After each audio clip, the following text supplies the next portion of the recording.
Pessoal, não tem como, né, a gente não falar da mudança aí no comando da CBF, agora a saída definitiva do Edinaldo, que estava afastado até então de forma temporária, agora ele definiu que não vai mesmo recorrer para voltar a ser presidente, e aí a chegada do Samir Chaldie, que será o substituto, né, ele ainda não foi legitimado como novo presidente, algo que vai ocorrer no final de semana com as eleições, mas a gente já sabe que ele vai ocupar esse cargo máximo aí de gestão da CBF, uma das confederações mais importantes do futebol mundial. Aliás, nem dá para chamar tanto assim de eleição, né? Já que é chapa única, se não há adversário, não há contraponto de ideias, não há oposição, não há diálogo, enfim, é difícil caminhar para frente nesse cenário, mas é essa a situação que nós temos aí atualmente na Confederação Brasileira de Futebol.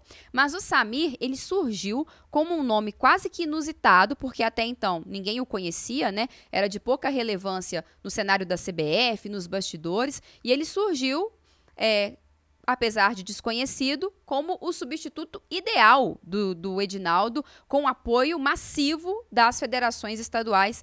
E esse ponto é o ponto que causa maior estranheza. Primeiro porque ele não tem experiência para estar nesse cargo, né? Ele é médico, tem formação em gestão do futebol, mas nunca exerceu esse cargo, nem mesmo na federação estadual. Ele ia ser o presidente da Federação de Roraima a partir de 2027, mas isso não vai acontecer. Também nunca geriu um clube, sempre esteve envolvido nesse meio por causa do pai dele, que é o presidente da Federação de Roraima, mas ele mesmo nunca exerceu esse cargo. E aí, como uma pessoa com tal inexperiência surge com essa força, com esse apoio para ser o comandante da CBF. É no mínimo estranho, né, gente? Causa aí essa dúvida. Não estou aqui dizendo que ele não seja capacitado para esse cargo de modo nenhum, inclusive desejo a ele sorte, tenho certeza que é um cara inteligente, letrado, chegou aí com o discurso de descentralizar as decisões da CBF, trabalhar em conjunto com os clubes, fortalecer, criar essa liga, tomara que na prática seja assim, mas a gente tem que questionar aqui como que o nome dele surgiu com tanta força, meio que do nada, né?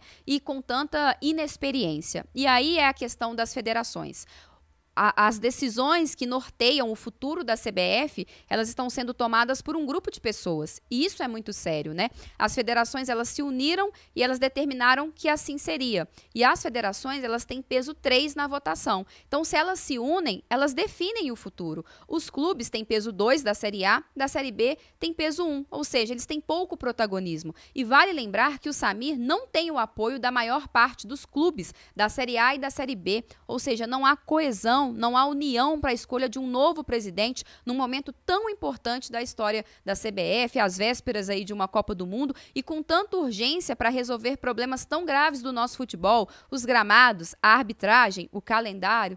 Então, esse é o cenário. Qual que é a solução? Mudar o estatuto. Os clubes precisam ter mais protagonismo, né? As federações, elas estão ali para relacionar com os clubes, para organizar os campeonatos, para nortear algumas coisas, mas elas não podem ser as únicas a definir o futuro da CBF. Sem clube, não há futebol. Está na hora da gente entender isso.